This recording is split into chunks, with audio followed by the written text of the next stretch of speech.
مریم سو رہی تھی جب ایک لفظ اس کی سماعت میں پڑا، میری۔ مریم ایک دم سے اٹھ بیٹھی، اپنے آس پاس دیکھنے لگی۔ اس نے سونے سے پہلے لائٹ آف نہیں کی تھی تاکہ رات کو اسے ڈر نہ لگے۔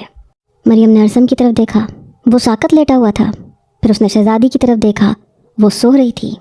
مریم اسے اپنا وہم سمجھ کے لیٹ گئی۔ کچھ دیر لیٹے رہنے کے بعد اسے پھر سے آواز آئی، میری۔ مریم جھٹ سے آنکھیں کھول کے اٹھی۔ اب اسے معلوم ہو چکا تھا یہ اس کا وہم نہیں ہے، یہ حقیقت ہے۔ تو کیا ڈیول اس وقت یہاں موجود تھا؟ یہ سوچ کے خوف سے اس کا جسم کانپنے لگا۔ وہ بے آواز قدموں سے اٹھی اور دروازے کا لاک چیک کیا، کھڑکی کو لاک لگایا، پھر واپس اپنے بستر پر آئی۔ اب مریم کی آنکھوں پہ نیند حرام ہو چکی تھی۔ اس نے باقی کی ساری رات جاگ کے گزاری۔ جیسے ہی صبح ہونی شروع ہوئی، مریم پہ نیند کا غلبہ طاری ہوا۔ آپی اٹھ جائیں، 10 بج گئے ہیں، اور کتنا سوئیں گی آپ؟ شہزادی پورے آدھے گھنٹے سے بار بار مریم کو جگانے کے لیے کمرے میں آ چکی تھی۔ شہزادی سونے دو، میں ساری رات نہیں سوئی، مریم غنودگی کی حالت میں بولی۔ کیوں آپی، ایسا کیا ہوا کہ آپ پوری رات نہیں سوئی؟ شہزادی حیران ہوئی۔ مریم اٹھ کے بیٹھی۔ شہزادی، وہ کل رات یہاں آیا تھا۔ وہ کون آپی؟ وہ ڈیول۔ ڈیول؟ مگر وہ کون ہے؟ راہیل۔ کیا راہیل؟ آپ کیا کہہ رہی ہیں؟ نہیں، راہیل نہیں ہے وہ راہیل جیسا ہے۔ کیا مطلب راہیل جیسا ہے؟ شہزادی، اس کا چہرہ بالکل راہیل جیسا ہے، تم دیکھو گی نا تم بھی یہی کہو گی۔ مگر آپی ایسا کیسے ہو سکتا ہے؟ ایسا ہی ہے، تم میرا یقین کرو۔ مگر آپی، شہزادی ضرور کچھ ایسا ہے جس کے بارے میں ہم نہیں جانتے۔ مگر آپی، ایک شکل کے 2 انسان کیسے ہو سکتے ہیں؟ اگر ایسا نہیں ہے تو راہیل ہی ڈیول ہے۔ لیکن راہیل کیسے؟ نہیں آپی، آپ کو ضرور کوئی غلط فہمی ہوئی ہے۔ مجھے کوئی غلط فہمی نہیں ہوئی شہزادی، وہ بالکل راہیل جیسا ہے۔ اوہ میرے خدایا، آپی آپ آرام کرو، آپ کو آرام کی ضرورت ہے۔ تم مجھے بیمار سمجھ رہی ہو؟ تمہیں میں بیمار لگتی ہوں؟ نہیں آپی، ایسا نہیں ہے، آپ بس دماغی طور پہ تھکی ہوئی ہیں، آپ آرام کریں گی تو ٹھیک ہو جائیں گی۔ نہیں، میرا دماغ بالکل ٹھیک ہے، میں جو کچھ بھی بول رہی ہوں اپنے ہوش و حواس میں بول رہی ہوں۔ ٹھیک ہے آپی، آپ ٹھیک کہہ رہی ہیں، مجھے آپ پہ یقین ہے۔ شہزادی نے مریم کا ہاتھ پکڑا۔ چلیں اب آپ سو جائیں۔ اس نے مریم پہ کمفرٹر ڈالا۔ تم ہمیشہ میری بات پہ یقین کرنا۔ میں ہمیشہ آپ کی بات کا یقین کروں گی، اب آپ سو جائیں۔ مریم نے آنکھیں بند کیں اور شہزادی کمرے سے باہر نکل آئی۔ راہیل آپ ہی کہہ رہی ہیں کہ اس کو اغوا کرنے والا بالکل آپ جیسا دکھتا ہے؟ شہزادی نے راہیل کو ایک الگ کمرے میں بلایا تاکہ وہ اس سے بات کر سکے۔ کیا؟ مگر ایسا کیسے ہو سکتا ہے؟ راہیل حیرت زدہ شہزادی کو دیکھنے لگا۔ یہی تو مسئلہ ہے، میں بھی آپ ہی کی اس بات کا یقین نہیں کر سکتی کیونکہ وہ دماغی طور پہ ٹھیک نہیں لگ رہی ہیں۔ یہ بات تو تم بالکل ٹھیک کر رہی ہو، وہ جب سے آئی ہیں عجیب سی حرکتیں کر رہی ہیں، راہیل نے کہا۔ بس اللہ سے دعا ہے کہ ان کو پہلے جیسا کرتے اور ارسم بھائی بھی کوما سے باہر نکل آئیں۔ آمین، شہزادی کی بات پہ راہیل نے کہا۔ کچھ دیر کمرے میں خاموشی چھائی رہی۔ شہزادی، جی؟ میں نے تو سوچ رکھا تھا ارسم بھائی کی شادی کے بعد تمہارے لیے خالہ جان کو بھیجوں گا، مگر حالات ہی، وہ خاموش ہوا۔ جی، حالات اب پہلے جیسے نہیں رہے، شہزادی نے سر جھکایا۔ ویسے تمہیں کوئی اعتراض تو نہیں ہے نا؟ راہیل نے اس کی طرف دیکھا۔ نہیں، شہزادی سر جھکائے بولی۔ کیا تم مجھ سے محبت؟ وہ رکا۔ شہزادی خاموش رہی۔ بولو راہیل، یہ وقت نہیں ہے ان باتوں کا۔ تم ٹھیک کہہ رہی ہو، لیکن ہمیں ان کے ساتھ ساتھ اپنے بارے میں بھی کچھ سوچنا ہوگا۔ شہزادی خاموش رہی۔ بولو کہ اپنے بارے میں کچھ سوچنا غلط ہے؟ نہیں، ایسی بات نہیں ہے۔ تو کیسی بات ہے؟ وہ اس کے قریب آیا۔ راہیل، شہزادی نے نظریں اٹھا کے اس کی طرف دیکھا۔ مجھے تم سے محبت ہے شہزادی، صرف تم سے۔ اس نے شہزادی کا چہرہ ہاتھوں کے پیالے میں لیا۔ ابھی ان سب چیزوں کا وقت نہیں ہے راہیل۔ شہزادی کے دل کی دھڑکن بڑھنے لگی۔ مجھ سے یہ دوری زیادہ برداشت نہیں ہوتی، بتاؤ میں کیا کروں؟ راہیل نے اپنا چہرہ اس کے مزید قریب کیا۔ شہزادی، باہر سے مریم کی آواز آئی۔ شہزادی تیزی سے راہیل سے دور ہوئی۔ راہیل آپ چھپ جاؤ، آپ ہی نے آپ کو دیکھ لیا تو مسئلہ کھڑا ہو جائے گا۔ وہ شدید پریشان ہونے لگی، لیکن راہیل کچھ بولنے ہی والا تھا جب شہزادی نے اسے زبردستی پکڑتے ہوئے پردے کے پیچھے چھپا دیا۔ شہزادی، مریم نے دروازہ کھولا۔ جی آپ اتنی جلدی اٹھ گئیں؟ ہاں، بس زیادہ نیند نہیں آئی۔ اور تم یہاں کیا کر رہی ہو؟ مریم نے کمرے میں نظر دوڑائی۔ کچھ نہیں، آپ ہی صفائی کرنے آئی تھی۔ شہزادی نے خود کو نارمل کیا۔ اچھا جلدی باہر آ جاؤ، میں انتظار کر رہی ہوں۔ جی ٹھیک ہے آپی، میں ابھی آئی۔ مریم کے جاتے ہی شہزادی پردے کی طرف بھاگی۔ راحیل آپ کھڑکی سے کود جائیں، اگر دروازے سے باہر نکلے تو آپ ہی نے دیکھ لینا ہے۔ ٹھیک ہے، راحیل نے کہا اور کھڑکی سے باہر صحن میں کود گیا۔ مریم بیٹا اگر تم کہتی ہو تو ہم انسپیکٹر شرافت کو بلا لیتے ہیں، آخر ہم ایسے ہاتھ پہ ہاتھ دھرے تو نہیں بیٹھ سکتے نا۔ مریم اپنے کمرے میں ارسم کے ساتھ بیٹھی تھی جب کمال صاحب ان کے پاس آئے۔ لیکن چچا جان، مان جاؤ بیٹا، ہم اس انسان کو ایسے نہیں چھوڑ سکتے جس نے ہمارے گھر کی خوشیوں کو آگ لگائی ہے۔ ٹھیک ہے چچا جان۔ آخر مریم نے حامی بھر لی۔ مریم کی ہاں پہ کمال صاحب نے شکر ادا کیا اور کمرے سے نکل گئے۔ تو بتاؤ بیٹا، اس رات وہ تمہیں کہاں لے کے گئے؟ حویلی کے ایک کمرے میں انسپیکٹر شرافت اور مریم بیٹھے تھے، تو انہوں نے پوچھا۔ جب وہ مجھے لے کے جا رہے تھے تو میں بے ہوش ہو گئی تھی، پھر وہ رکی۔ جی بتاؤ پھر جب مجھے ہوش آیا تو ایک خالی کمرہ تھا جو خوفناک سا تھا۔ پھر ایک سیاہ لباس والا لڑکا مجھے ایک اور کمرے میں لے کے گیا۔ وہاں جاتے ہوئے ہم ایک ہال سے گزرے تھے اور میں نے وہاں بہت سے لڑکوں کو دیکھا۔ کتنے لڑکے تھے؟ انسپیکٹر نے پوچھا۔ شاید 15-16۔ اور کیا دیکھا؟ پھر وہ مجھے ایک اور کمرے میں لے کے گیا اور وہ رکی۔ ہاں اور کیا؟ اور رات کو کمرے میں ایک لڑکا آیا۔ کون لڑکا؟ اس کا نام ڈیول ہے۔ ڈیول؟ بتاؤ اس کے بارے میں، کیسا دکھتا ہے وہ باہر سے ایک لڑکی کی زوردار چیخ کی آواز نے مریم اور انسپیکٹر شرافت کی توجہ کھینچی۔ وہ دونوں بھاگ کے کمرے سے باہر نکلے۔ شہزادی بے ہوش جسم کے ساتھ سیڑھیوں سے پھسلتی ہوئی زمین پہ گری۔ اس کے سر سے خون بہہ کے فرش کو لال کر رہا تھا۔ شہزادی! مریم چیختی ہوئی اس کے پاس آئی۔ باقی گھر والے بھی فوراً وہاں پہنچے۔ شہزادی، میری بہن کیا ہو گیا تمہیں؟ مریم حواس باختہ اس کا چہرہ تھپ تھپا رہی تھی۔ انسپیکٹر شرافت تیزی سے سیڑھیوں کی طرف بھاگا تاکہ دیکھ سکے کہ چھت پہ شہزادی کے علاوہ کون تھا۔ چھت پہ آ کے اس نے پوری چھت کا اچھے سے جائزہ لیا مگر وہاں کوئی نہ دکھائی دیا۔ واپس آتے ہوئے اسے سیڑھیوں کے پاس ایک بٹن پڑا دکھائی دیا۔ اس نے وہ بٹن اٹھایا، گھما کے دیکھنے لگا۔ جلدی گاڑی نکالو، اسے ابھی ہسپتال لے کے جانا ہے، جمال صاحب اونچی آواز میں چلائے۔